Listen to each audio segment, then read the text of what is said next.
Tuve relaciones sexuales con Cassie y Sean. Básicamente él se masturbaba y me decía qué hacer con Cassie. El juicio de Didi acaba de dar un giro inesperado, y se rumorea que una de las esclavas sexuales de Didi ha subido al estrado para revelar todo lo que ocurrió entre ella y Didi. He llegado a un acuerdo con Didi por $4.125.000, ¿de acuerdo? Pero él tiene miedo de que lo delate. Si lo que dice este testigo es cierto, ni siquiera los abogados de Didi podrán evitar que Didi vaya a la cárcel. Tenemos toda la información. Analicémosla. De la teoría de la conspiración a la prueba federal. Empecemos con Jonathan Oddi, un nombre que debería hacer temblar a Didi cada vez que se menciona en un tribunal. Imagínate esto. Es 2018 y un hombre irrumpe en el Trump National Doral Golf Club de Miami, dispara al techo y cuelga una bandera estadounidense en la recepción. Cuando llega la policía, se produce un tiroteo. El hombre, posteriormente identificado como Jonathan Oddi, recibe un disparo en ambas piernas y es detenido. La mayoría de la gente descartaría este suceso como otro caso de un individuo perturbado que ha perdido la cabeza. Pero lo que Oddi dijo a continuación perseguiría al mundo del espectáculo durante años. Durante su interrogatorio policial, mientras aún vestía lo que parecía una bata de hospital, Oddi hizo unas afirmaciones descabelladas sobre ser el esclavo sexual de Sean Diddy Combs. Las imágenes son extrañas, incómodas, y la mayoría las descartó inmediatamente como los desvaríos de un hombre inestable. Pero aquí es donde la historia se vuelve absolutamente descabellada. En 2025, durante el juicio federal de Didi, muchas de las afirmaciones aparentemente imposibles de Oddi están siendo corroboradas por otros testigos y pruebas. Permítanme describirles con detalle lo que Oddi afirmó durante ese interrogatorio. ¿Conoces a Sean Combs? Puff Daddy. Sí. P. Didi, como quiera que se llame. Sí, adelante. El interrogador prepara el terreno, y lo que sigue es uno de los testimonios más explosivos, que más tarde resultaría profético. Tuve relaciones sexuales con Cassie y Sean. Básicamente él se masturbaba y me decía qué hacer con Cassie. Ahora, piensen en esto por un momento. En 2018, Oddi afirmaba que Didi le obligó a tener relaciones sexuales con Cassie Ventura mientras Didi miraba y se masturbaba. Afirmó que contrajo herpes a raíz de estos encuentros y demandó a Didi, obteniendo un acuerdo extrajudicial. En ese momento, estas afirmaciones parecían escandalosas, imposibles de creer.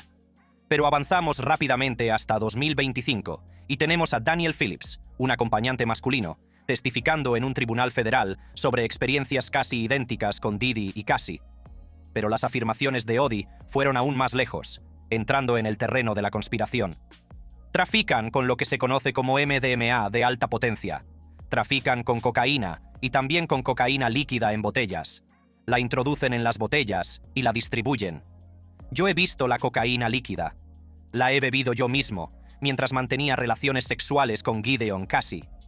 Los detalles sobre la cocaína líquida son especialmente escalofriantes. He visto la cocaína líquida. La he bebido yo mismo, mientras tenía relaciones sexuales con Gideon Cassie. ¿De acuerdo? No es buena. Él la bebe todo el tiempo. Oddi describe no solo haber sido testigo de este supuesto consumo de drogas, sino también haber sido obligado a participar en él durante los encuentros sexuales. Habló de cocaína líquida mezclada en botellas, de fiestas con drogas que duraban días, de una red de personas poderosas que encubrían estas actividades. En aquel momento, las fuerzas del orden y los medios de comunicación trataron a Oddi como un teórico de la conspiración desquiciado. Pero lo que hace que esta historia sea absolutamente alucinante es lo siguiente. Durante las redadas federales en las propiedades de Didi en marzo de 2024, las autoridades incautaron más de 10.000 botellas de aceite para bebés y narcóticos. Artículos que, según los fiscales, se utilizaban en el mismo tipo de fiestas freak-off que Oddi había descrito años antes. Llegué a un acuerdo con Sean, ¿vale? Y él pertenece a esa agenda. Por eso es tan famoso. Esta mención casual de un acuerdo con Sean Combs fue algo que los investigadores descartaron inicialmente, pero que más tarde resultaría ser una pieza crucial del rompecabezas. Aún más inquietante. He tenido una vida estupenda. He llegado a un acuerdo de $4.125.000 con Didi, ¿vale? Pero él tiene miedo de que lo delate. Esperen, analicemos esto. Oddi afirma que recibió más de $4 millones de Didi y que Didi tenía miedo de que él revelara algo. No se trataba solo de mantener en secreto actividades consentidas, se trataba de silenciar a alguien que tenía información explosiva. La pregunta de cómo un hombre tachado de lunático peligroso podía tener un conocimiento tan específico y preciso de lo que los investigadores federales descubrirían más tarde es algo que acecha todo el caso. Odie no se limitó a hacer acusaciones vagas, sino que proporcionó detalles que han resultado ser muy coherentes con otros testimonios y pruebas presentados en el juicio años más tarde. Pero la historia se complica aún más cuando tenemos en cuenta los antecedentes de Odie.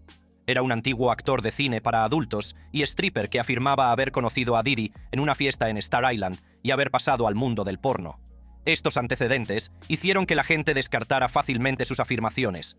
Al fin y al cabo, ¿quién iba a creer a una estrella del porno que afirmaba ser el esclavo sexual de una de las figuras más poderosas de la música?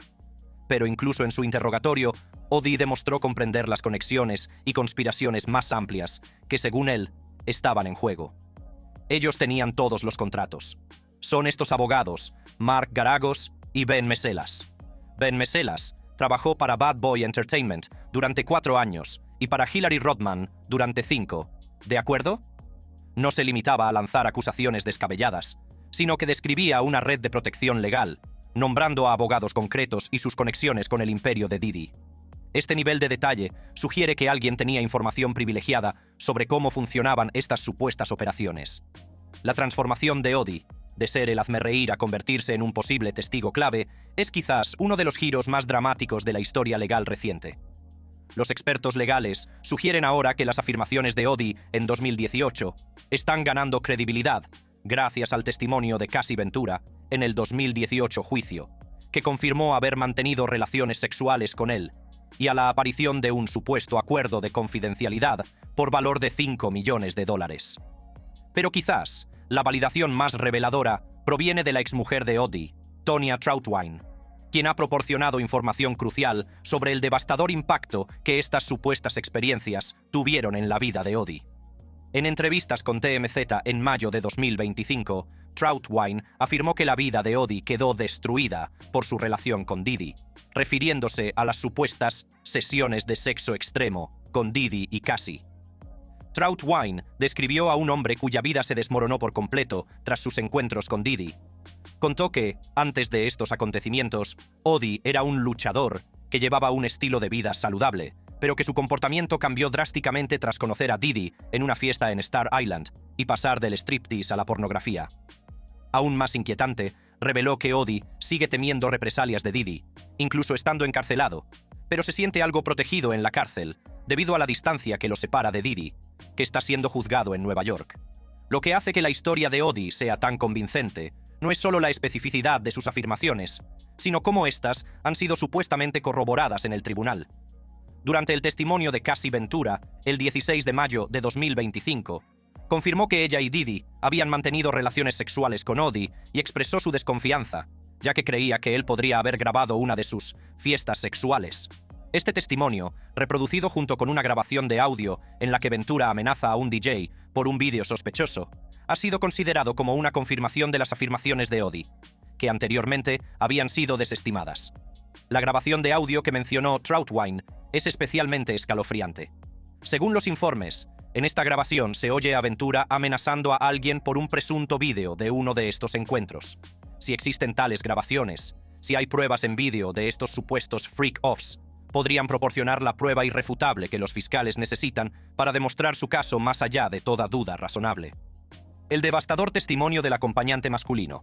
Ahora pasamos del hombre que fue tachado de teórico de la conspiración al hombre cuyo testimonio se ha convertido en la piedra angular del caso de la Fiscalía Federal contra Diddy. Daniel Phillips, un acompañante masculino de 41 años y director de revista, subió al estrado el 12 de mayo de 2025 y prestó lo que muchos expertos legales consideran uno de los testimonios más perjudiciales en la historia reciente de los juicios a famosos.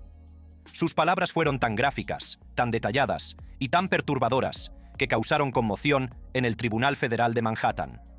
El testimonio de Phillips duró aproximadamente 1 hora y se centró en sus interacciones con Cassie Ventura, la exnovia de Diddy, entre 2012 y 2014.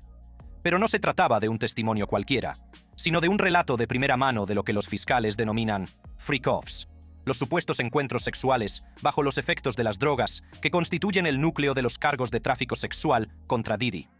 Permítanme explicarles lo que Phillips declaró ante el tribunal, porque los detalles pintan un panorama de explotación y abusos sistemáticos que va mucho más allá de lo que hemos visto en anteriores escándalos de famosos. Phillips testificó que le pagaban entre $700 y $6,000 por encuentro para mantener relaciones sexuales con Cassie Ventura, mientras Didi miraba y se masturbaba. No se trataba de encuentros rápidos, sino que duraban entre 1 y 10 horas. A veces eran filmados, y Phillips no siempre cobraba si no podía rendir sexualmente. La manipulación psicológica que describió Phillips revela un nivel de control que va mucho más allá de una simple transacción comercial. Phillips se sentía amenazado por Didi, especialmente cuando éste le hizo una foto de su carné de conducir, lo que él interpretó como una forma de garantizar su silencio. No se trataba de una intimidación sutil, sino de un mensaje claro sobre lo que podría pasar si Phillips hablaba. Imagínese estar en esa situación. Es un acompañante, vulnerable y dependiente de esos ingresos, y de repente, el hombre que le paga le hace fotos de su documento de identidad. El mensaje es inequívoco. Sé quién eres, sé dónde encontrarte, y más te vale mantener la boca cerrada. Pero lo más escalofriante del testimonio de Phillips no fueron los detalles sexuales, sino su descripción de la violencia que presenció. Phillips testificó que vio a Didi maltratar físicamente a Ventura en múltiples ocasiones, incluido un incidente en el que Didi la golpeó y la arrastró por el pelo. Describió cómo oyó a Ventura gritar lo siento, mientras la abofeteaba y maltrataba. Los detalles específicos que proporcionó Phillips pintan un cuadro de encuentros que distaban mucho de ser consensuados o placenteros para Cassie. Describió cómo Didi le daba instrucciones específicas sobre cuándo y dónde alcanzar el orgasmo, incómodos juegos de rol que no funcionaban bien, y casos en los que Ventura le pedía que le orinara encima. Estas no son las acciones de alguien que disfruta, son las acciones de alguien que ha sido destrozado, controlado y manipulado para participar en actos degradantes. Phillips también testificó sobre el consumo de drogas que, según él, era parte integral de estos encuentros. Phillips testificó que Didi le ofreció MDMA durante estos encuentros, lo que le provocó náuseas, vómitos y euforia. Esto corrobora las afirmaciones que Jonathan Oddi hizo años antes sobre el consumo de cocaína líquida y otras drogas como parte integral de estas supuestas sesiones. Lo que llama especialmente la atención es cómo el testimonio de Phillips coincide perfectamente con lo que Oddi afirmó en su interrogatorio de 2018. Oddi habló de encuentros similares impulsados por las drogas, en los que se consumía MDMA y otras sustancias. Ambos hombres describieron largas sesiones en las que se consumían drogas. Ambos describieron cómo Didi observaba y dirigía, y ambos describieron la manipulación psicológica y el control. El carácter empresarial de estas supuestas operaciones queda claro a través del testimonio de Phillips. Describió cómo fue contactado por servicios de baile o striptease para prestar estos servicios, e incluso mencionó que otro trabajador sexual masculino fue invitado por Didi y tuvo una discusión verbal durante un trío. Esto sugiere un nivel de organización y sistematización que va más allá del comportamiento impulsivo. Apunta a lo que los fiscales argumentan que era una empresa criminal con múltiples partes móviles, participantes habituales y protocolos establecidos. Lo que hace que el testimonio de Phillips sea tan contundente es que corrobora tanto las declaraciones anteriores de Jonathan Oddi como otras pruebas presentadas en el juicio. Phillips describió encuentros que tuvieron lugar en hoteles de Manhattan y residencias privadas, a menudo con drogas y que duraban horas. Esto coincide exactamente con lo que Oddi afirmó en su interrogatorio de 2018, cuando habló de haber sido obligado a participar en situaciones similares con Didi y Cassie. Los lugares mencionados por Phillips también son significativos. No estamos hablando de moteles de mala muerte ni de operaciones clandestinas. Estos supuestos encuentros tuvieron lugar en hoteles de lujo de Manhattan, residencias privadas de la ciudad y, concretamente, en lugares como el Jumeirah Essex House Hotel. El uso de lugares tan exclusivos sugiere que se trata de alguien con importantes recursos económicos y con la confianza de que podía participar en estas actividades sin consecuencias. La complejidad emocional de la implicación de Phillips queda clara cuando explica por qué siguió participando a pesar de ser testigo de los abusos. Afirmó que consideraba a Ventura una amiga y quería vigilarla, y que temía correr peligro si enfadaba a Didi. Esto revela la compleja psicología de estas situaciones. Phillips no era solo un acompañante contratado, sino que se involucró emocionalmente en el bienestar de Cassie, incluso mientras participaba en su presunta explotación. Piense en la carga psicológica que esto debió suponer para Phillips. Supuestamente le pagaban por participar en la explotación sexual de una mujer a la que consideraba una amiga, mientras era testigo de cómo el hombre que le pagaba la maltrataba física y emocionalmente. La disonancia cognitiva por sí sola sería abrumadora, pero si a eso le añadimos el miedo a las represalias, si hablaba, se empieza a entender por qué tardaron años en salir a la luz estas historias. El impacto del testimonio de Phillips fue inmediato y visceral. La naturaleza gráfica de su relato fue tan perturbadora que las 3 hijas de Didi, Chance Combs, y las gemelas de 18 años, Delilah y Jessie Combs, abandonaron la sala 2 veces durante el testimonio. Imagina estar sentado en una sala de tribunal y escuchar descripciones tan detalladas de la supuesta conducta sexual de tu padre que tienes que salir de la sala. El coste humano de estas acusaciones va mucho más allá de Didi. Afecta a familias enteras, a niños que están descubriendo el supuesto lado oscuro de sus padres de la forma más pública posible. Durante su testimonio, Phillips reveló detalles que se hacen eco de lo que escuchamos en la transcripción del vídeo del acompañante masculino. Como Jane Doe, a quien, según los fiscales, él golpeó, pateó y maltrató hace menos de 1 año. Los fiscales informaron al jurado sobre Jane Doe, que era madre soltera cuando conoció a Didi en 2020. El patrón de violencia que describió Phillips no era exclusivo de sus experiencias, sino que, según se alega, formaba parte de un patrón más amplio de abusos contra múltiples víctimas. Pero el testimonio de Phillips también reveló detalles inquietantes sobre la filmación de estos encuentros. Phillips mencionó que Didi los grabó a él y a Ventura manteniendo relaciones sexuales 1 o 2 veces, utilizando un teléfono móvil y una videocámara. Si existen tales vídeos, podrían proporcionar pruebas irrefutables de estos supuestos encuentros. Más importante aún, la existencia de tales grabaciones plantea preguntas sobre qué otros vídeos podrían existir, quién más podría haber sido filmado y cómo podría haberse utilizado ese material para chantajear o controlar a las víctimas. La Fiscalía ha dejado claro que el testimonio de Phillips es fundamental para su caso. Su relato proporciona pruebas de primera mano de la presunta participación de Didi en el tráfico sexual y la coacción, detallando transacciones financieras y presenciando comportamientos abusivos. A diferencia de muchos otros testigos cuyo testimonio podría basarse en rumores o relatos de segunda mano, Phillips supuestamente estaba en la habitación, participando y presenciando estos hechos de primera mano. Phillips también proporcionó información sobre los riesgos médicos asociados a estos encuentros. Declaró que rara vez utilizaban preservativos durante sus relaciones, lo que coincide con la afirmación de Jonathan Oddi de que contrajo herpes tras sus encuentros con Didi y Cassie. Este detalle añade otra capa de supuesta explotación. No solo se obligó a estas personas a realizar actos sexuales, sino que también se les expuso a enfermedades de transmisión sexual sin la protección adecuada. La defensa ha intentado cuestionar la credibilidad de Phillips, sugiriendo que era un participante voluntario que podría haberse marchado en cualquier momento. Sin embargo, su testimonio revela la compleja red de miedo, dependencia económica y preocupación genuina por Cassie, que le mantuvo involucrado. Phillips declaró que habría participado sin compensación alguna, debido a su amistad con Ventura, lo que socava cualquier narrativa simplista sobre que se tratara de una relación puramente transaccional. La explosión en la sala del tribunal y lo que significa. El ambiente en el Tribunal Federal de Manhattan ha sido muy tenso durante todo el juicio de Didi, pero nada podía preparar a los asistentes para lo que ocurrió durante el interrogatorio de Daniel Phillips. Aunque aún no se han confirmado los detalles específicos del altercado, varias fuentes informan de que, a medida que Phillips continuaba detallando las supuestas sesiones de freak off y los abusos que presenció, la tensión en la sala llegó a un punto álgido. Lo que sí sabemos con certeza es que el carácter gráfico del testimonio tuvo un profundo impacto en todos los presentes, incluidos los propios familiares de Didi. No se puede subestimar el impacto emocional de estos testimonios. Cuando la Fiscalía presentó el vídeo de vigilancia de 2016, en el que se veía a Didi agrediendo violentamente a Cassie Ventura en el pasillo de un hotel de Los Ángeles, la sala del tribunal quedó en completo silencio. No se trataba de una simple prueba más, sino de la confirmación visual de la violencia que tanto Oddi como Phillips habían descrito en sus testimonios. El vídeo mostraba a Didi agarrando a Cassie por el cuello, tirándola al suelo, dándole 2 patadas y arrastrándola por la sudadera, exactamente el tipo de comportamiento que Phillips declaró haber presenciado en múltiples ocasiones. Pero la verdadera bomba llegó cuando la propia Cassie Ventura subió al estrado. Durante su testimonio el 16 de mayo de 2025, Cassie Ventura confirmó que ella y Didi habían mantenido relaciones sexuales con Oddi y expresó su desconfianza, ya que creía que él podría haber grabado una de sus fiestas sexuales.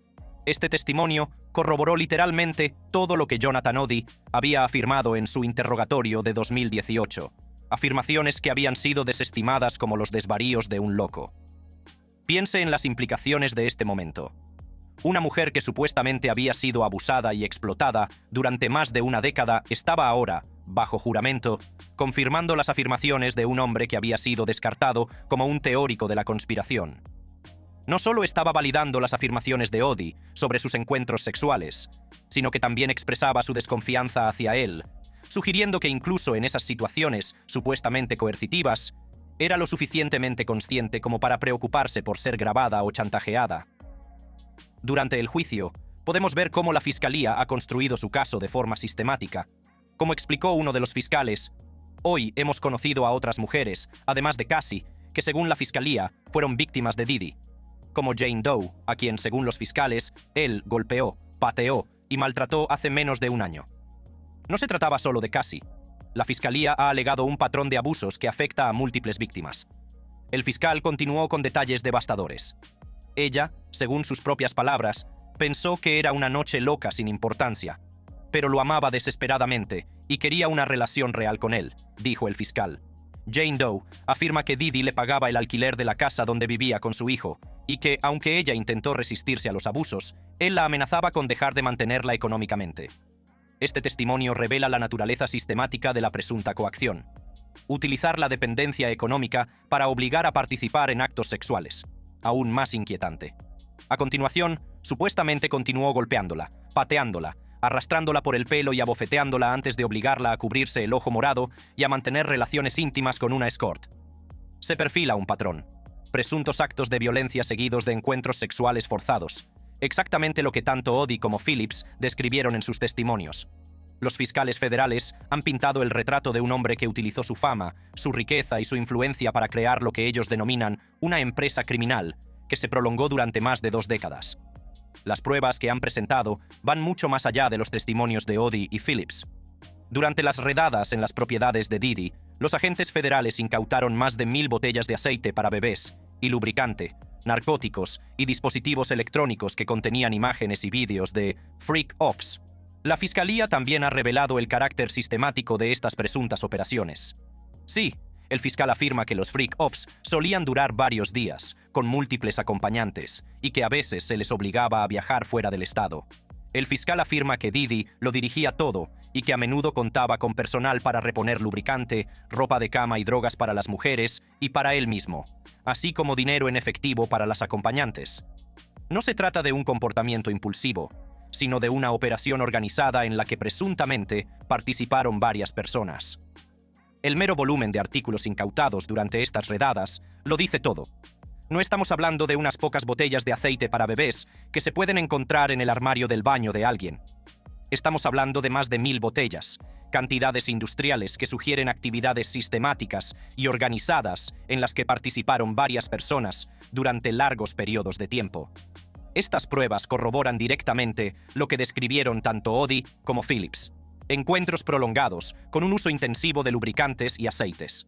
Pero la defensa ha contraatacado con agresividad. Los abogados de Diddy, liderados por Mark Agnifilo y Tenny Geragos, han reconocido los episodios de violencia, pero han negado que Diddy se dedicara al tráfico sexual o dirigiera una organización criminal. Argumentan que todas las actividades sexuales fueron consentidas y que el caso de la Fiscalía se basa en el testimonio de personas que buscan obtener beneficios económicos a través de demandas civiles. La estrategia de la defensa parece ser separar la violencia doméstica reconocida de las acusaciones de tráfico sexual. Básicamente, dicen, sí, Diddy golpeó a Cassie, sí, fue violento, pero eso no lo convierte en un traficante sexual. Han intentado presentar a Diddy como un hombre cuyo estilo de vida poco convencional ha sido criminalizado injustamente, argumentando que ser swinger y tener relaciones complejas no convierte a alguien en traficante sexual.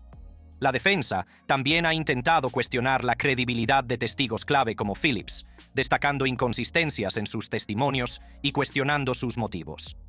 Han tratado de presentar a estos testigos como oportunistas que buscan obtener beneficios económicos o vengarse de Diddy. Pero esta estrategia se ha vuelto cada vez más difícil a medida que más testigos han presentado historias similares. Sin embargo, las pruebas acumuladas cuentan una historia diferente. El testimonio de Cassie Ventura, que comenzó el 13 de mayo de 2025, ha proporcionado una corroboración de primera mano de los relatos de Odie y Phillips. Sus descripciones detalladas de los abusos, la coacción y las sesiones de freak off coinciden perfectamente con lo que estos hombres describieron años antes. Uno de los aspectos más impactantes del testimonio de Cassie fue su descripción de cómo estos supuestos freak-offs la afectaron psicológicamente. Los federales argumentan que Didi la golpeaba brutalmente en repetidas ocasiones, ya fuera porque tardaba demasiado en el baño, porque no contestaba sus llamadas o porque se marchaba antes de tiempo de un freak-off, y que la amenazaba con publicar vídeos de ella con docenas y docenas de acompañantes masculinos. Él tenía el poder de arruinarle la vida, afirma el fiscal. Este testimonio proporciona un contexto crucial para comprender cómo se puede coaccionar a alguien para que participe en este tipo de actividades. No se trataba solo de fuerza física, sino de manipulación psicológica y control. El impacto de este juicio va mucho más allá de las paredes del tribunal. Más de 100 personas han presentado demandas civiles contra Didi, alegando agresión sexual, violación y otras conductas indebidas. Algunas de estas acusaciones involucran a menores y se remontan a principios de la década de 1990, lo que sugiere un patrón de comportamiento que se extiende a lo largo de décadas. Estas demandas civiles han revelado acusaciones aún más inquietantes. Los informes incluyen denuncias de agresiones a niños de tan solo 10 años, drogamiento de víctimas en fiestas y uso de los freak-offs como medio de chantaje y control. Aunque estos casos civiles son independientes del juicio penal, dibujan un panorama de presuntos abusos sistemáticos que va mucho más allá de lo descrito por Oddi y Phillips. Las consecuencias comerciales han sido rápidas y severas.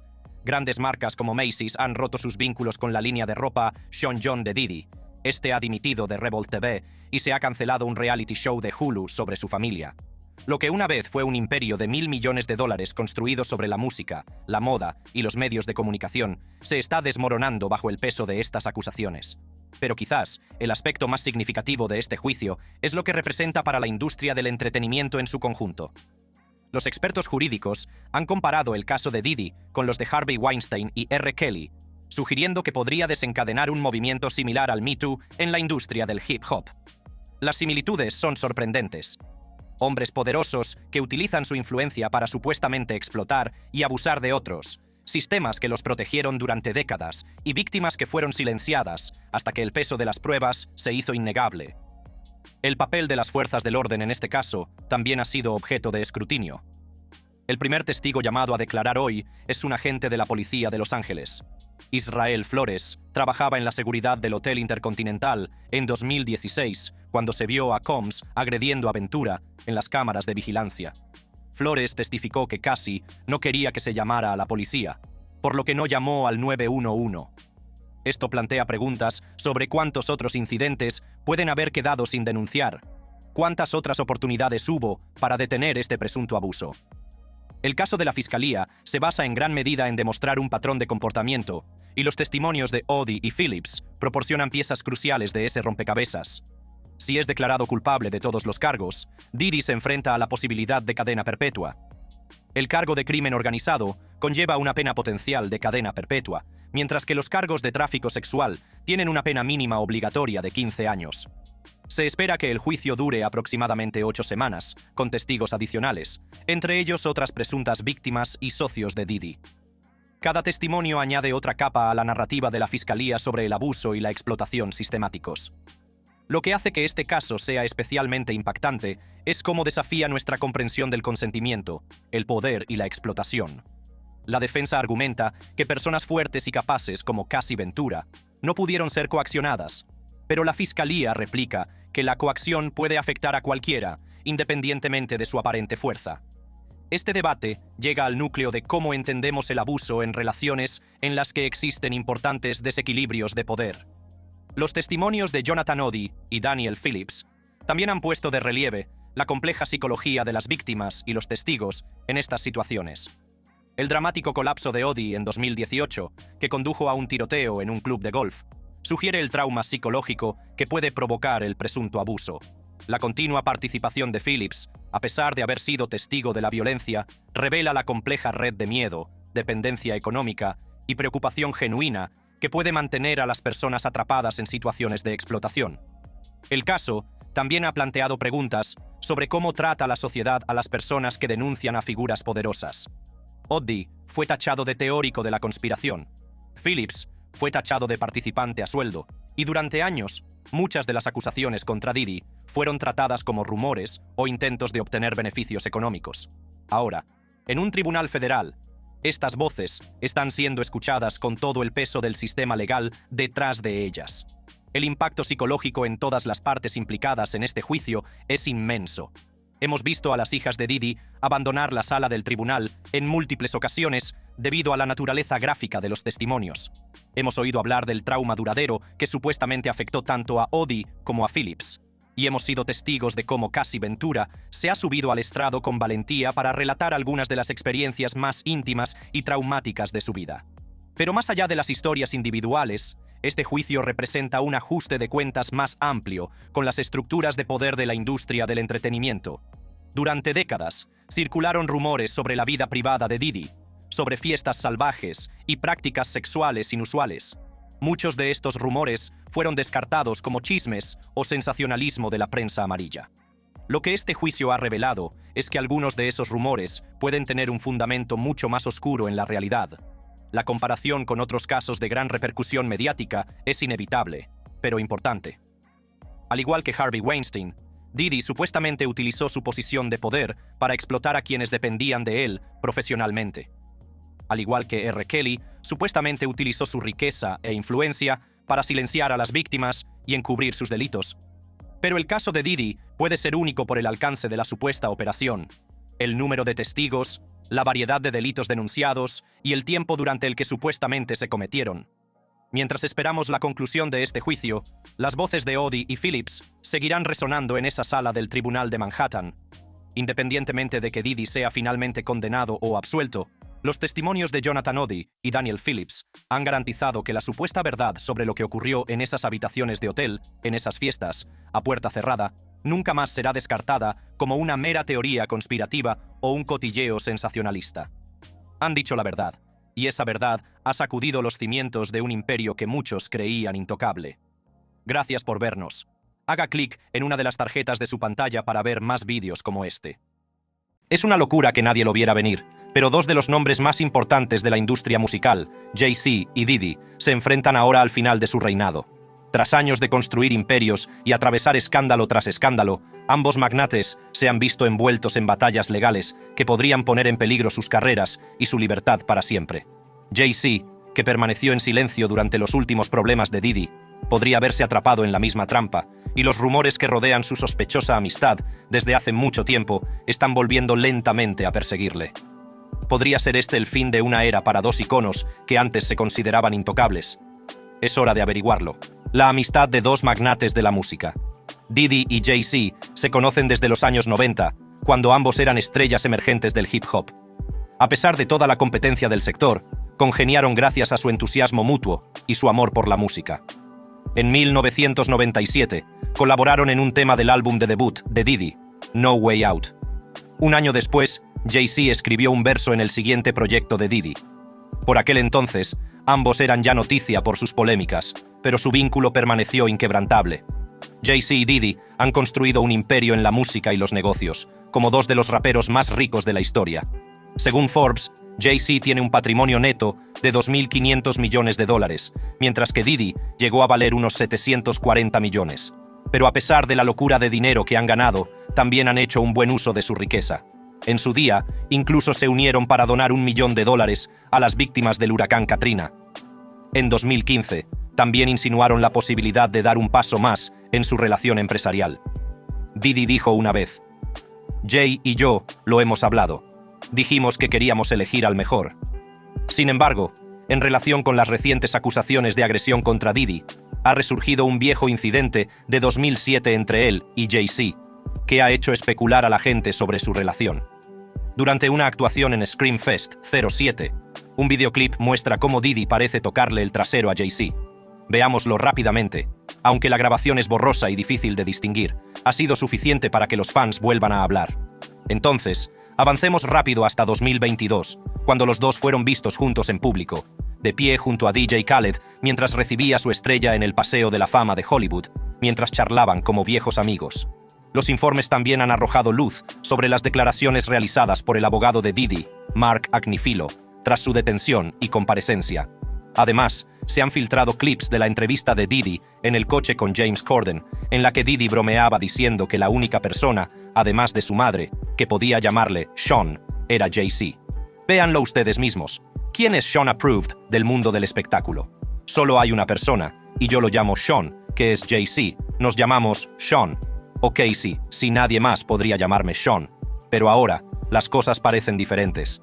A pesar de que Diddy está envuelto en graves acusaciones, Jay-Z se ha mantenido inusualmente callado. Su silencio al respecto ha llevado a los fans a preguntarse en qué punto se encuentra su amistad. La gran pregunta es, ¿sigue Jay bien con Diddy o se está distanciando? Nadie lo sabe realmente, pero la situación ha dado pie a un sinfín de rumores. Y por otro lado, 50 Centavos ha estado haciendo lo que mejor sabe hacer: trolear, especialmente cuando se trata de Diddy y Jay-Z. Por ejemplo, el pasado 27 de marzo, 50 se lanzó a Instagram y jugueteó con Jay-Z, sugiriendo que estaba desaparecido en combate, porque no había comentado nada sobre los problemas legales de Diddy. Pero no nos equivocamos al preguntarnos si el silencio de Jay es deliberado o si puede haber tenido una idea de las actividades turbias de Diddy, pero hizo la vista gorda. Internet se ha llenado de vídeos y conspiraciones sobre Jay-Z y nadie se guarda nada. Estos clips están dando mucho que hablar, y no es de extrañar que Jay-Z haya sido visto en las infames fiestas de Diddy a lo largo de los años. Algunos incluso especulan con que cuando los federales hicieron una redada en las casas de Diddy, puede que se toparan con algo que podría arrastrar a Jay-Z al lío. ¿Quién sabe? Puede que su nombre apareciera en algún documento o que hubiera grabaciones que lo relacionaran con la acusación. El dúo estaba unido por las caderas. Donde estaba Diddy, también estaba Jay-Z. Por supuesto, esto nos lleva a la idea de que Diddy podría no caer solo. La gente está en todo Internet, porque Jay-Z podría ser el siguiente en caer tras la detención de Diddy.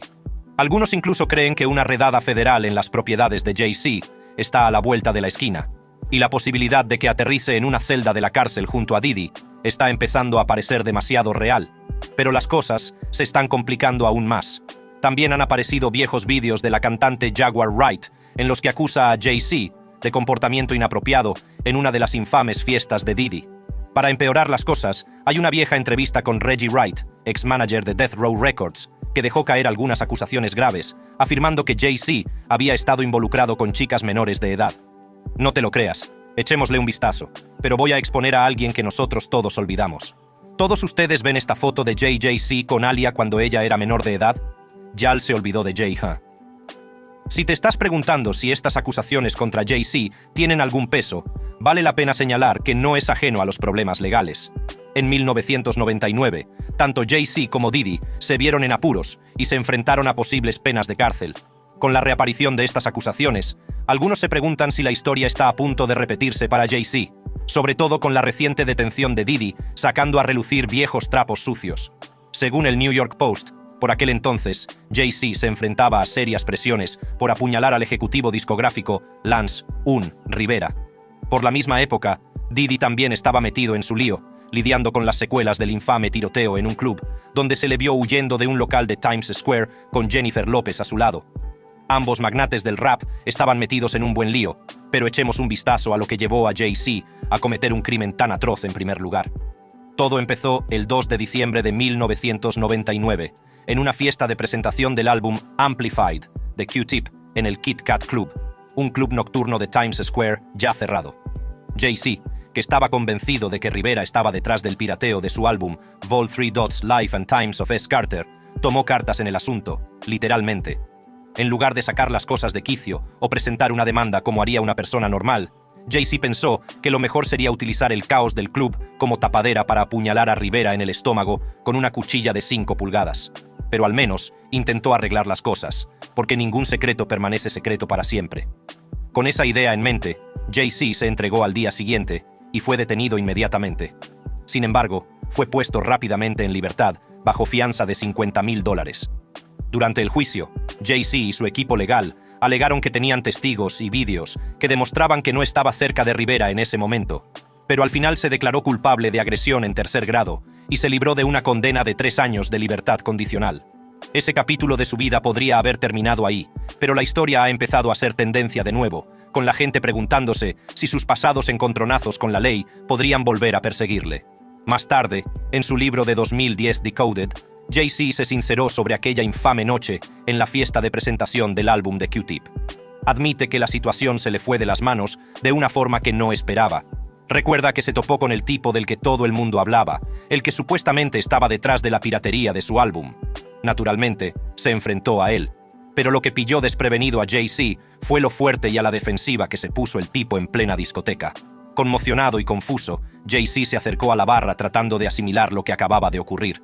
Echaba humo por dentro, casi hablaba en voz alta consigo mismo pensando: «No, joder, este negro no». La ira seguía creciendo, y antes de que se diera cuenta, se encontró marchando de nuevo hacia el tipo, devorado por la rabia. Fue entonces cuando las cosas fueron de mal en peor y estalló el caos en el club. Al final de la noche, el tipo había ido directamente a la policía y Jay-Z se encontró con una acusación. Reflexionando sobre aquella noche, Jay-Z admite en el libro que fue un error de juicio momentáneo que podría haberlo arruinado todo. Se dio cuenta de que no merecía la pena arriesgar su vida y la de todos los que confiaban en él por un arrebato de ira. A partir de entonces, juró no volver a verse atrapado en una situación así. Ahora, en 2023, Lance Rivera lanzó una bola curva al afirmar que Jay-Z no fue quien le apuñaló aquella noche. Afirmó audazmente: «No, Jay-Z no fue el tipo que realmente me apuñaló esa noche. Nunca ha sido su historia». A pesar de todo el drama que rodeó aquel incidente, tanto Jay-Z como Rivera consiguieron de alguna manera evitar la cárcel. Así que, por muy locos que te parezcan Jay-Z y Diddy, su relación no solo sobrevivió, sino que prosperó. Si lo piensas, es una locura. Mientras que otros artistas podrían haber dejado que un escándalo los separara, Jay-Z y Diddy parecen haber encontrado la manera de unirse a través de sus experiencias compartidas. Lo han visto todo, desde los momentos álgidos de sus carreras hasta los más bajos del drama judicial, y a pesar de todo, han salido adelante con una amistad que sigue acaparando la atención de todo el mundo. La demanda y las acusaciones de Diddy. ¿Qué hay de los escándalos de Diddy?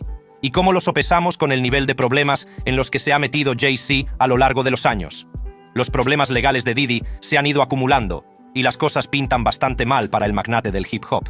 En los últimos meses, Sean Diddy Combs ha sido objeto de una serie de graves acusaciones, que van desde abusos hasta agresiones sexuales. Todo ha desembocado en más de 10 demandas civiles, una investigación federal por tráfico de seres humanos y, por si fuera poco, su detención. El 17 de septiembre, los fiscales decidieron presentar una alocada acusación de 3 cargos, acusando a Diddy de dirigir una empresa criminal a través de su imperio empresarial. Los cargos son tan descabellados como suenan: tráfico sexual, trabajos forzados, secuestro y años de abusos físicos contra mujeres. Y eso no es todo. De ser declarado culpable, Diddy podría enfrentarse a cadena perpetua. Ante el tribunal, Diddy se declaró inocente de los cargos de conspiración para el crimen organizado, tráfico sexual y transporte de personas para la prostitución. Está encerrado, sin fianza, y a la espera de su próxima cita con el tribunal, el 9 de octubre. Pero, ¿cómo se torcieron las cosas? En realidad, las cosas empezaron a torcerse para Diddy cuando decenas de testigos se presentaron y cooperaron con una investigación federal sobre sus presuntos abusos. Esto dio lugar a dramáticas redadas en sus casas de Los Ángeles y Miami. Además de los problemas legales, Diddy fue despojado de su título honorífico de la Universidad Howard e incluso perdió su llave simbólica de la ciudad de Nueva York. La cronología de los acontecimientos es alocada, pero hagamos un rápido repaso de todas las acusaciones a las que Diddy se ha enfrentado hasta ahora, empezando por el 16 de noviembre de 2023. Lo que dio el pistoletazo de salida a las revelaciones fue cuando la exnovia de Diddy, Cassie Ventura, presentó una demanda en la que afirmaba que la había violado y abusado físicamente de ella durante años. Ella no tenía nada bueno que decir sobre su relación, acusándolo de todo, desde tráfico sexual y agresión hasta abuso emocional y control. Cassie detalló un incidente en 2016, diciendo que Diddy la atacó en un hotel, golpeándola y arrojando jarrones de vidrio. Al principio, nadie la creyó, al menos no hasta que CNN publicó más tarde imágenes de esa noche que mostraban a Diddy agarrándola y lanzándole algo. Lo veremos en breve, porque Cassie no tenía las imágenes entonces. Así que esto dio lugar a que el abogado de Diddy saliera rápidamente a negar las afirmaciones y llamarlas infundadas. Y al día siguiente, Diddy y Cassie llegaron a un acuerdo y dijeron que habían resuelto las cosas amistosamente. Su abogado hizo hincapié en que esto no era una admisión de culpabilidad, pero todos sabemos que esta historia aún no ha terminado. El 23 de noviembre, cuando las cosas parecían calmarse, dos mujeres más presentaron demandas acusando a Diddy de agresión sexual. Y tuvieron suerte de presentarse justo antes de que expirara la ley de supervivientes adultos del Estado. Pero aún así, otra acusación de Joy Dickerson Neal apareció en un vídeo musical con Diddy en su día y afirmó que, en 1991, Diddy la drogó y la agredió sexualmente cuando era estudiante en la Universidad de Syracuse. Para empeorar aún más las cosas, afirma que Diddy filmó la agresión y la mostró a otras personas, convirtiéndola en porno de venganza. La siguiente en la lista de demandas fue Liza Gardner, que acusó tanto a Diddy como al cantante de R&B Aaron Hall de agresión sexual cuando ella solo tenía 16 años, en 1990. En un principio, quiso permanecer en el anonimato, pero más tarde reveló su nombre y compartió detalles más inquietantes. En diciembre de 2023, Diddy lo negó todo en Instagram, calificó las acusaciones de repugnantes y acusó a sus denunciantes de intentar ganar dinero rápido. Prometió luchar por su nombre, su familia y su legado. Pero las cosas no acabaron ahí. El 6 de diciembre de 2023, una mujer que usaba el alias de Jane Doe presentó una demanda federal acusando a Diddy y a otras dos personas de tráfico sexual y violación en grupo. Según su abogado, todo ocurrió en 2003, cuando ella tenía 17 años. Según la demanda, Diddy la llevó en avión a Nueva York, la emborrachó y la drogó, y luego la violó en grupo en su estudio. Su abogado no se contuvo y afirmó que los actos fueron repugnantes y la dejaron marcada de por vida. Diddy se reafirmó en su negativa, publicando una vez más en Instagram que todo era un intento de asesinar su carácter. Y entonces, alrededor del 26 de febrero de 2024, cayó otra bomba. Rodney Lil Rod Jones, un ex camarógrafo y productor de Diddy, presentó una demanda acusándolo de chantaje, agresión sexual, tráfico sexual e incluso grooming. Jones afirma que Diddy le obligaba a conseguir trabajadoras sexuales para sus fiestas, drogaba a sus invitados e incluso le amenazaba. Jones también afirma que tiene pruebas de vídeo y audio de todo ello. Sin embargo, el abogado de Diddy contraatacó con dureza, calificando las afirmaciones de pura ficción y diciendo que tenían pruebas innegables de que nada de eso era cierto. El drama que rodea a Diddy no deja de aumentar, y las cosas empeoraron aún más para él, el 25 de marzo de 2024, cuando agentes federales, equipados con equipo táctico, irrumpieron en sus casas de Los Ángeles y Miami. Seguridad Nacional estaba llevando a cabo una investigación en toda regla sobre el tráfico sexual y no estaban jugando. Al día siguiente, 26 de marzo, el abogado de Diddy, Aaron Dyer, criticó las redadas, calificando la fuerza militar de exagerada. Pero eso no impidió que el 4 de abril Diddy se viera arrastrado a un pleito con su hijo, Christian Combs. La manzana no cae lejos del árbol. ¿De qué se acusaba a Christian Combs? Una antigua tripulante del yate, Grace Omar Cake, acusó a Christian de agredirla sexualmente durante un viaje familiar en barco en diciembre de 2022. Aunque Diddy no fue acusado de agresión, se vio envuelto en la demanda por complicidad en el asunto. Las cosas estallaron el 17 de mayo, cuando la CNN dejó caer las imágenes de vigilancia del hotel de 2016. En ellas se veía a Diddy persiguiendo a su ex, Cassie Ventura, agarrándola por el cuello, dándole patadas y arrastrándola por un pasillo. No hay forma de que el abogado de Diddy convenciera a Diddy de no hacerlo. Por otro lado, Cassie no hizo comentarios, pero su abogado dijo que el vídeo era una prueba más del comportamiento perturbador de Diddy. 2 días después, Diddy emitió una disculpa pública por vergüenza, admitiendo la agresión y diciendo que buscó terapia y rehabilitación después. Me daba asco cuando lo hice. Estoy disgustado ahora. Fui y busqué ayuda profesional. Empecé a ir a terapia, a rehabilitación. Tuve que pedirle a Dios su misericordia y su gracia. Lo siento mucho, pero estoy comprometido a ser un hombre mejor cada día. Curiosamente, el vídeo ya no está en la página de Diddy.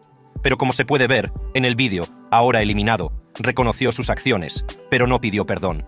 El abogado de Cassie replicó y calificó la disculpa de Diddy de interesada, afirmando que solo se disculpó porque le habían pillado. El 21 de mayo, las compuertas volvieron a abrirse. Crystal McKinney, una exmodelo, acusó a Diddy de drogarla y agredirla durante la Semana de la Moda Masculina de Nueva York, cuando ella solo tenía 22 años. Luego, el 23 de mayo, April Lampros presentó una demanda, acusando a Diddy de agresión sexual que se remontaba a los años 90. Las cosas empezaron a calentarse para Diddy el 29 de mayo, cuando la CNN informó de que los investigadores federales se estaban preparando para llevar a sus acusadores ante un gran jurado. Según fuentes internas, esto supuso un gran paso en la investigación del gobierno sobre las acusaciones contra él. Al parecer, muchas de las mujeres que ya habían demandado a Diddy estaban cooperando, incluso entregando pruebas para ayudar en el caso. Aunque Seguridad Nacional no confirmó nada sobre el gran jurado, dijo que la investigación seguía activa. El 10 de junio, la imagen pública de Diddy sufrió un duro golpe. Tras ver las impactantes imágenes del hotel en las que agredía a Cassie Ventura, el alcalde de Nueva York, Eric Adams, le envió una carta en la que le instaba a devolver su simbólica llave de la ciudad. Diddy lo hizo. Y unos días antes, el 7 de junio, la Universidad Howard también había cortado lazos con él, votando unánimemente la revocación de su título honorífico. Incluso le devolvieron la donación de $1 millón que Diddy había hecho. Luego, el 3 de julio, Adria English presentó otra demanda. Esto no se acaba nunca. English era una antigua actriz de cine para adultos que presentó una demanda federal acusando a Diddy de tráfico sexual y agresión. English afirmó que, entre 2006 y 2009, fue utilizada como peón sexual en las fiestas de Diddy y obligada a prostituirse. El abogado de Diddy, Al Rescate, contraatacó insistiendo en que, por muchas demandas que recibiera, nada de eso cambiaba el hecho de que Diddy nunca había agredido ni traficado con nadie. El 11 de septiembre, la cantante Dawn Richard, ex miembro de Danity Kane, presentó una demanda contra Diddy, acusándole de agresión sexual, acoso y detención ilegal. También afirmó haber sido testigo de una brutal paliza de Diddy a Ventura en la década de 2000. El equipo legal de Diddy negó sus acusaciones, calificándolas de apropiación de dinero y afirmando que Diddy estaba dispuesto a luchar en los tribunales. Pero el giro más sorprendente de la trama se produjo el 16 de septiembre, cuando Diddy fue detenido en Nueva York, después de que un gran jurado le imputara cargos de conspiración para el crimen organizado, tráfico sexual y transporte para la prostitución. Diddy ya se había trasladado a Nueva York, a sabiendas de los cargos que se le imputaban, y se habían entablado negociaciones para su entrega. Al día siguiente, se hizo pública la acusación, que revelaba que los fiscales creían que Diddy había construido un imperio criminal que incluía no solo el tráfico sexual, sino también trabajos forzados, secuestros, incendios provocados, sobornos e incluso obstrucción a la justicia. Las acusaciones eran brutales. Diddy estaba acusado de organizar fiestas salvajes llamadas freak-offs, en las que obligaba a las mujeres a mantener sesiones de sexo con prostitutas llenas de drogas. Se presentó ante el tribunal, se declaró inocente y se le denegó la libertad bajo fianza, por lo que permanece entre rejas a la espera del juicio. El 18 de septiembre, durante una vista de apelación, los fiscales presionaron para mantener encerrado a Diddy, acusándole de intentar manipular a los testigos. Su equipo de defensa luchó por su liberación, ofreciendo una fianza de $50 millones, pero el juez no quedó convencido y decidió mantenerlo bajo custodia, temiendo que pudiera interferir en el caso.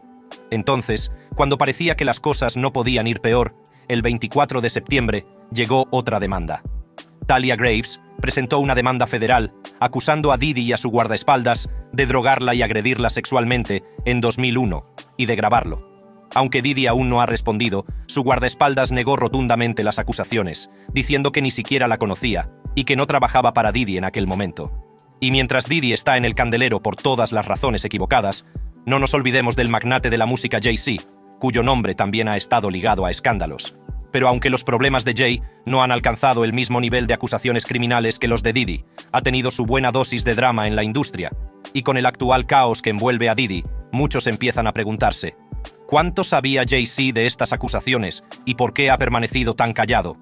Es difícil creer que alguien tan influyente y con tantos contactos como Jay-Z no estuviera al tanto de las actividades turbias y los comportamientos desagradables de Diddy. Los dos son amigos desde hace décadas y se mueven en los mismos círculos de élite.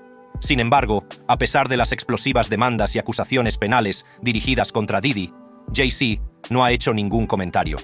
No ha hecho declaraciones públicas, ni ha defendido a su viejo amigo, ni ha hecho nada. El silencio de quien una vez fue considerado uno de los mejores amigos de Diddy ha sido ensordecedor y sospechoso al mismo tiempo. Para ser justos con Jay-Z, se encuentra en una situación difícil. En la actual era del Me Too, apoyar públicamente a alguien acusado de delitos sexuales es un movimiento arriesgado. Celebridades como Lindsay Lohan, Oliver Stone y Donna Karan se enfrentaron a duras críticas cuando defendieron a Harvey Weinstein, y Jay-Z probablemente no quiere caer en esa trampa. De todos modos, si Diddy es inocente, ha sido abandonado por uno de sus mejores amigos en su momento más oscuro. ¿Podría ser Jay-Z el siguiente? ¿Y si el silencio de Jay-Z se debe a que sabe que él podría ser el siguiente? Como dijimos antes, es imposible que Jay-Z y Diddy hayan sido amigos durante tanto tiempo, y que Jay-Z no tuviera ni la más mínima idea de en qué estaba metido su amigo todos estos años. Beyoncé, por su parte, habría roto su silencio sobre Jay-Z y Diddy a través de su nuevo tema. He aquí la primicia. El nuevo álbum de Beyoncé, Cowboy Carter, está dando mucho que hablar, sobre todo por su atrevida versión de la famosa canción de Dolly Parton, Jolene. Aunque a muchos fans les encanta la nueva versión del clásico himno de las trampas, también ha suscitado muchas conversaciones entre críticos y oyentes. A diferencia de la original, en la que Dolly suplica a Jolene que no se lleve a su hombre, la versión de Beyoncé adopta un enfoque diferente. No suplica, sino que advierte a Jolene que se mantenga alejada. Y no es el único cambio. Beyoncé ha añadido un nuevo puente a la canción, e incluso se ha unido al cantante country Willie Jones para hacer un dueto. Pero, ¿cómo encajan exactamente Jay-Z y Diddy en todo esto? Se han apoyado públicamente e incluso han hablado de emprender negocios juntos. Sin embargo, su estrecho vínculo ha levantado algunas cejas. ¿Recuerdas aquel momento de 2007 en el que se vio a Diddy tocándole el trasero a Jay-Z durante una actuación? Llamó la atención de la gente. Y no olvidemos las teorías conspirativas de YouTube y los rumores sobre una supuesta relación más profunda que la amistad entre los dos raperos. Estas afirmaciones no han sido confirmadas, pero los fans no pueden evitar darse cuenta de lo oportuno de todo esto, especialmente con Beyoncé lanzando otro himno contra el engaño de forma tan inesperada. La canción comienza con un cameo de Dolly Parton, vinculando la experiencia de Beyoncé con Becky with the Good Hair de su álbum Lemonade de 2016 con la icónica Jolene de Parton. Mientras que la versión de Parton es toda vulnerabilidad y encanto, Beyoncé aporta una energía diferente, garra y advertencia a la otra mujer. Las reacciones han sido diversas. Algunos críticos opinan que la versión de Beyoncé pierde el sentido de la original, convirtiéndola en un himno al poder de las jefas y perdiendo la emoción y el dolor que hacían tan especial a la balada de Parton. Los fans están divididos. A algunos les encanta el atrevido giro y otros desean más vulnerabilidad. Sin embargo, otros alaban el enfoque innovador de Beyoncé, que refleja su identidad negra y defiende su matrimonio. En un mensaje posterior al lanzamiento, Parton escribió: «Vaya, acabo de escuchar Jolene. Beyoncé le está dando problemas a esa chica y se lo merece. Pero de nuevo, ¿quién puede decir que sea una chica?». Todo esto puede sonar bastante inverosímil para Jay-Z. Sorprendentemente, no es la primera vez que se acusa a Diddy de sentirse atraído por los hombres, porque durante el tiempo que Diddy estuvo ocupado tocándole el culo a Jay-Z, Beyoncé amenazó con divorciarse de su marido desde hace 16 años. Ambos se casaron en una ceremonia secreta en abril de 2008, después de salir durante años. Según Cassie, solo tengo 27 años, así que era muy joven. Creo que es importante que las mujeres y los hombres tengan sus metas y su propia vida antes de completar a otra persona. Aunque Jay-Z y Beyoncé han tenido 3 hijos y se les considera la pareja más poderosa del mundo de la música, los rumores sobre engaños y divorcios les han perseguido durante años. Las cosas no mejoraron con todo el drama de Becky con el pelo bueno en 2016. Pero a pesar de todos los cotilleos, siguen manteniéndose firmes. Al menos si nos fijamos en el Instagram de Jay-Z, que está lleno de fotos, shots, couple goals. El de Beyoncé, en cambio, es sobre todo ella sola, deslumbrante. Rodney, Lil Rod Jones, un productor musical que trabajó con Diddy en su álbum de 2023 The Love Album, Off the Grid, presentó una demanda masiva de $30 millones contra él. Jones acusó a Diddy de agresión sexual, acoso y mala conducta. En la demanda de 75 páginas, Jones afirmaba que mientras vivió con Diddy durante meses, ya fuera en sus distintas casas o incluso en un yate para trabajar en el álbum, fue víctima de constantes manoseos y tocamientos no solicitados ni autorizados de su ano por parte del señor Combs. Jones afirma que se despertó desnudo, mareado y confuso en la cama con Diddy y 2 trabajadoras sexuales en febrero de 2023, creyendo que le habían drogado. En la demanda, Jones también afirma que Diddy tuvo una relación sexual con una rapera de Filadelfia que salía con Nicki Minaj. Esta revelación apuntó rápidamente a Meek Mill, un rapero que encajaba muy bien en la descripción. Inicialmente, Meek Mill negó los rumores, publicando mensajes en las redes sociales donde expresaba su amor por las mujeres y criticaba a quienes difundían los rumores.